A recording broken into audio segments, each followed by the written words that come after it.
Hello दोस्तों, तो आज हम बात करने वाले हैं असुर एपिसोड 8 के बारे में। एपिसोड 8 की शुरुआत 10 साल पहले वाराणसी में होते हैं। हम देखते हैं कि निखिल डीजे से बात कर रहा होता है। कहता है ये गलत है सर। देखते हैं कि निखिल और डीजे शुभ के बारे में बात कर रहे होते हैं। हमने एपिसोड 7 में देखा था कि निखिल शुभ से जेल में मिलता है और वो अभी डीजे से बात कर रहा होता है कि ये आप गलत कर रहे हैं। उन दोनों की बातों से ये पता चलता है कि डीजे ने fake witness fake birth certificate तैयार किए ताकि शुभ जेल में जा सके। इसीलिए निखिल उनसे कहता है, यानी डीजे से कहता है कि मैं आपके साथ आगे काम नहीं करूँगा। डीजे कहता है कि तुमने उसकी आंखों में नहीं देखा, he is a psychopath killer. Nikhil कहता है साइकोपैथ है फिर भी अभी बच्चा है। आखिर निखिल कहता है कि मैं अब रिज़ाइन कर रहा हूँ। इसीलिए हम देखते हैं कि निखिल एफबीआई में होता है। हम देखते हैं कि सीन प्रेजेंट में शिफ्ट होता है और सीबीआई को पता चलता है कि 3 लोग मिसिंग है, राधिका वेंकटेश, उमर सैयद और नीरज यादव। हम देखते हैं कि वो तीनों लोग एक रूम में बंद होते हैं जहाँ टाइमर लगा होता है। तभी वहाँ किलर उन्हें बताता है कि इस रूम में 12 घंटे तक चले इतना ही ऑक्सीजन है। किलर आगे कहता है आज तुम मनुष्य के मूल स्वभाव को पूरी दुनिया के सामने दिखाने वाले हो। खेल आसान है, जितने कम लोग उतनी ज़्यादा ऑक्सीजन। सीन में हम देखते हैं कि किलर निखिल को कॉल करता है और उससे वो प्लान मांग रहा होता है। निखिल कहता है कि ये एक ट्रैप है, वो हाई सिक्योरिटी में है। हम देखते हैं कि जेल में सिक्योरिटी बढ़ाई जाती है। किलर उससे कहता है कि तुम्हारे पास 30 सेकंड है, तुम चूज करो कौन मरना चाहता है, रिया या धनंजय। निखिल नाम लेता है धनंजय का। फिर में हम देखते हैं कि डीजे लोलार को कॉल कर कर कहता है कि केसर के घर जाओ और डीजे नैना से कहता है कि केसर की इंफॉर्मेशन निकालो। नैना उससे कहती है कि फर्स्ट टाइम इलाहाबाद में संस्कृत डिबेट केसर जीता था, उसके पहले उसका कोई भी एग्जिस्टेंस नहीं है।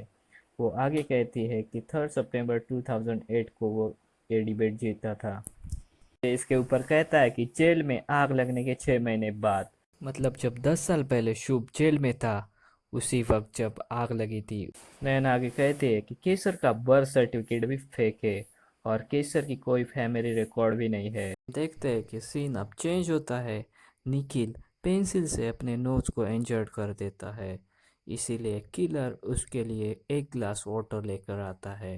निखिल किलर को कहता है कि स्ट्रेस की वजह से ब्लीडिंग स्टार्ट होती है। प्लान रेडी है लेकिन उसके लिए तुम्हें जेल जाना पड़ेगा। अगले सीन में हम देखते हैं कि लोलार और रसूल केसर के घर जाते हैं, लेकिन वहाँ केसर नहीं होता है। उधर वो रसूल के हाथ पर चोट देखकर लोलार पूछता है कि ये तुम्हें कैसे लगा। रसूल बताता है कि बचपन में जल गया था।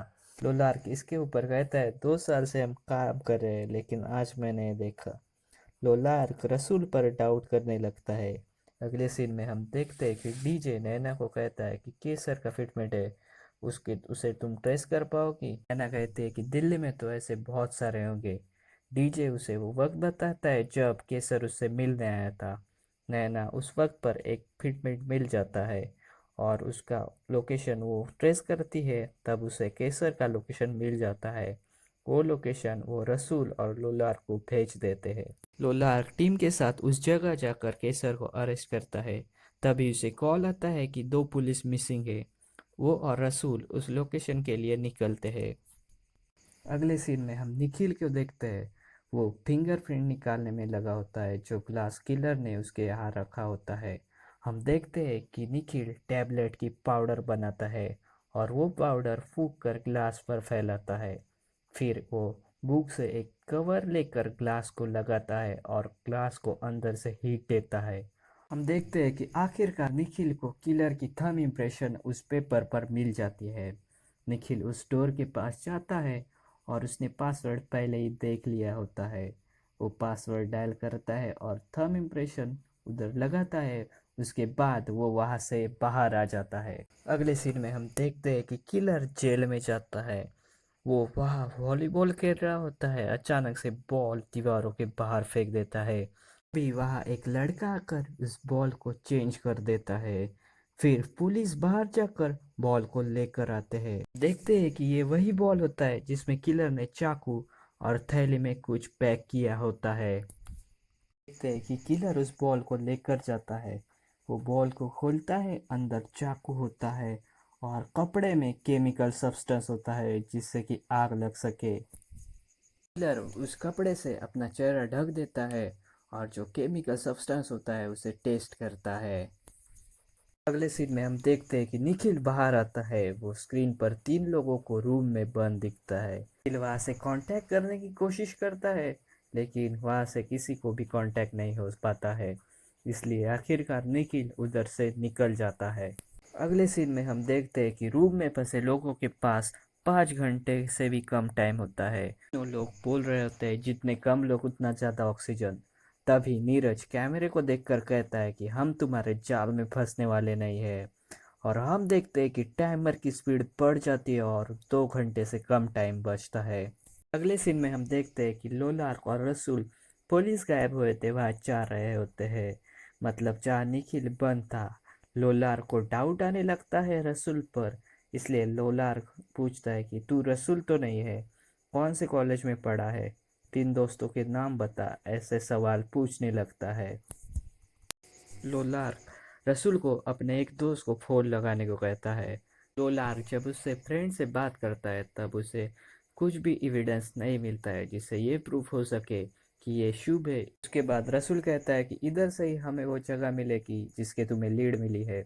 ये सुनकर लोलार्क चौंक जाता है क्योंकि वो लीड तो लोलार्क को मिली थी। अगले सीन में हम देखते हैं कि निखिल सिटी में आ जाता है। वो टीवी पर देखता है कि वो 3 लोग रूम में बंद होते हैं। वो वहाँ से जेल में कॉल करता है ये बताने के लिए कि डीजे के ऊपर अटैक होने वाला है, लेकिन जेल में हम देखते हैं कि आग लगी होती है, इसके लिए उसकी बात कोई नहीं सुनता है। हम देखते हैं कि ये आग किलर ने ही लगाई होती है और हम देखते हैं कि किलर इस बात का फायदा उठाकर डीजे जहाँ होता है वहाँ जाने लगता है। डीजे को लोगों की आवाज़ आती है, इससे वो समझ जाता है कि कुछ गड़बड़ है और वहाँ किलर आ जाता है, लेकिन डीजे उसे पीछे से अटैक कर कर पकड़ लेता है। डीजे उससे पूछता है तुम शुभ हो?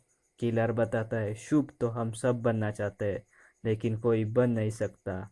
शायद ये वही लड़का होगा जो हमने शुभ के साथ जेल में देखा था, जो खून शुभ के पैरों के ऊपर लगाता है। डीजे उससे पूछता है कि तुम 2 लोग हो? तो किलर बताता है कि हम अनेक हैं।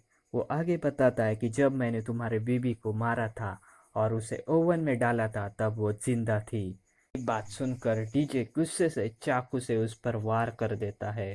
तभी वहाँ पुलिस वाले आकर डीजे को बताते हैं कि शशांक सर ने आपको बुलाया है ताकि आप केसर से बात कर सके। डीजे जब केसर के पास पहुंचता है तब वो देखता है कि जो रूम में 3 लोग बंद थे उनका लाइव टेलीकास्ट किया जा रहा होता है।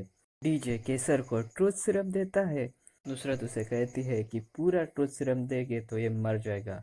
अगले सीन में हम देखते हैं कि लोलार्क और रसूल वहाँ पहुंच जाते हैं जहाँ निखिल बंद होता है। जब रसूल टैबलेट निकाल रहा होता है तभी उसके बैग से एक डायरी गिर जाती है। वो डायरी लोलार्क देखने लगता है, उसमें राक्षसों के ड्राइंग्स होते हैं। इससे लोलार्क को याद आता है कि शुभ की जो डायरी थी उसमें ही सेम ऐसे ही राक्षसों के चित्र थे। अचानक रसूल लोलार्क पर वार कर देता है जिससे लोलार्क बेहोश हो जाता है। अगले सीन में हम देखते हैं कि निखिल नुसरत को कॉल कर कर कहता है कि वो 3 लोग केमिकल फैक्ट्री में हैं। बिकॉज निखिल ये टीवी पर देखता है, उसे नोटिस करता है कि वो लोग केमिकल फैक्ट्री में हैं। केसर ये बात सुनकर कहता है मैं आपको हेल्प कर सकता हूँ, लेकिन डीजे तुम्हें अपने पापों का प्रायश्चित करना होगा। शुभ के साथ तुमने जो किया है वो तुम्हें सबको बताना होगा। आखिरकार डीजे सबको बता देता है कि 10 साल पहले उसने कैसे प्रूफ फैब्रिकेट किए थे ताकि शुभ जेल जा सके, क्योंकि उसने अपने पाप का मर्डर किया था। आगे कहता है मेरे बैग में 3 गोलियां हैं, तुमने अगर तीनों ले ली तो एक गोली के बाद मैं एक इन्फॉर्मेशन तुम्हें दूंगा। डीजे एक गोली लेता है। केसर कहता है कि वो 3 लोग वीएनएस केमिकल फैक्ट्री में है। डीजे कॉल कर कर निखिल को ये बात बताता है। अगले सीन में हम देखते हैं कि लोलार को उसकी वाइफ कॉल करती है। रसूल उससे बात करने देता है लेकिन कहता है कि अगर तूने कुछ कहा तो मैं तेरे बीबी को मार दूंगा। लोलार की वाइफ कहती है कि आपको लड़का हुआ है। इसके बाद रसूल कॉल कट कर देता है। हम देखते हैं कि रसूल डीजे को देख रहा होता है अपने मॉनिटर पे। देखते हैं कि निखिल उस फैक्ट्री में पहुंच जाता है। में हम देखते हैं कि डीजे दूसरी भी गोली ले लेता है। केसर इसके ऊपर कहता है कि अब तुम्हारे हार्ट बीट बढ़ जाएंगे, लंग्स भी बंद हो जाएंगे और ऑक्सीजन कम पहुंचेगी। केसर आगे कहता है कि वो सी विंग चैम्बर 8 में है। डीजे ये बात निखिल को बताता है, लेकिन हम देखते हैं कि डीजे ठीक नहीं होता है। वो जैसे तैसे कर कर ये बात निखिल को बताता है। देखते हैं कि निखिल वहां पहुंच जाता है। अंदर देखते हैं कि ओमर नीरज को मारने की कोशिश कर रहा होता है। थोड़ी देर में वहां सीबीआई की टीम पहुंच जाती है, नैना भी उनके साथ होती है। देखते हैं कि निखिल डोर को फोड़ने की कोशिश करता है, लेकिन वो नहीं खोलता है। आखिरकार नैना उसे हैक करने की कोशिश करती है। तभी ये रसूल अपने मॉनिटर पर देख रहा होता है। रसूल ये देखकर डर जाता है और वो वहाँ नैना को कॉल कर कर कहता है कि निखिल के पास तो। रसूल वॉइस मॉडिफायर यूज करता है, इसीलिए निखिल को पता नहीं चलता कि कौन बात कर रहा है। रसूल उसे कहता है कि नैना ने इससे आगे कुछ किया तो सब लोग मर जाएंगे। इसलिए निखिल नैना को रोक लेता है। वो आगे कहता है कि तुम चूज करो, रिया चाहिए या ये तीन लोग। दूसरे सीन में हम देखते हैं कि डीजे तीसरी गोली ले लेता है। वो ये प्रूव करता है कि वो असुर नहीं है, उसे भी दूसरों की परवाह है। दूसरे सीन में हम देखते हैं कि निखिल भी बताता है कि तीन लोगों को बचाओ। रसूल कहता है तथास्तु, और हम देखते हैं कि डोर खुल जाता है और वो तीन लोग बच जाते हैं। तो दूसरी तरफ हम देखते हैं कि रिया की देखभाल करने वाली जो होती है, वो रिया के खाने में जहर मिलाती है और उसे मार देती है। दूसरी तरफ डीजे को हॉस्पिटल में लेकर जाते हैं। लोलार कहता है कि तू हार गया शुभ, और ये सुनकर रसूल को गुस्सा आता है और कहता है कि तू बचपन में भी हार गया था, अब भी हार गया है। रसूल गुस्सा हो जाता है और उसे गोली से मार देता है। इस तरफ हम देखते हैं कि राधिका वेंकटेश, उमर सैयद और नीरज यादव को जब वो बाहर निकाल रहे होते हैं, तब राधिका सीबीआई वालों की गन लेकर उमर सैयद को मार देती है। नैना पूछ रहे होते हैं निखिल से तुमने क्या किया, और हम देखते हैं कि दोनों दौड़कर घर चले जाते हैं और देखते हैं कि रिया की डेड बॉडी होती है। रिया वहां मर चुकी होती है। सीन में हम देखते हैं कि लोलार के घर रसूल चला जाता है और वहाँ नुसरत भी होती है। वो वहाँ ऐसे दिखा रहा होता है जैसे उसे कुछ पता ही नहीं हो। में हम देखते हैं कि न्यूज़ में दिखा रहे होते हैं कि केसरी शुभ है और अब लोगों को कोई खतरा नहीं है। एक वीक बाद हम देखते हैं कि डीजे निखिल से मिलने जाता है। तब निखिल गुस्सा होता है बिकॉज उसे ये लगता है कि अगर डीजे ने शुभ को बचपन में ही जेल नहीं भेजा होता तो ये सब नहीं होता, उसकी रिया भी नहीं मरती। और हम देखते हैं कि तभी रसूल वहाँ दौड़ कर आता है और निखिल को रोक लेता है। देखते हैं कि रसूल निखिल को लेकर जाते वक्त डीजे की ओर देख रहा होता है। दोनों एक दूसरे की तरफ देखते हैं और हम देखते हैं कि सीजन यहाँ पर ही खत्म हो जाता है। तो बात करते हैं कुछ सवालों के बारे में। तो शुभ आखिरकार कौन है? तो मेरा मानना है कि केसर और किलर वो दोनों शुभ के लिए काम करते हैं, बिकॉज किलर बता देता है कि वो शुभ नहीं है जब डीजे उसे पकड़ता है। केसर की बात करें तो हम जानते हैं कि लोलार पॉडकास्ट और केसर की स्पीच जब एनालिसिस करता है तो दोनों की आवाज़ डिफरेंट होती है। इससे ये क्लियर हो जाता है कि केसर शुभ नहीं है। क्या रसूली शुभ है? मेरे हिसाब से शायद नहीं भी हो सकता, बिकॉज हम देखते हैं कि लास्ट एपिसोड में लोलार से वो कहता है कि वो एक सब्जेक्ट में फेल हो गया था, लेकिन शुभ का आईक्यू बहुत ही ज़्यादा होता है। तो शुभ कौन है ये आखिरकार हमें सीज़न 2 में ही पता चलेगा। सो आई होप सीज़न 2 जल्दी आ जाए। और दोस्तों, आपके मन में अगर कोई सवाल हो असुर वेब सीरीज़ के बारे में, तो आप हमारे एपिसोड पहले वाले देख लीजिएगा। आपको उसमें पूरा डिटेल एक्सप्लेनेशन मिल जाएगा। Thank you. हेलो दोस्तों, अगर आपको हमारा काम थोड़ा भी पसंद आए तो चैनल को सब्सक्राइब कीजिए और अपने दोस्तों के साथ शेयर कीजिएगा।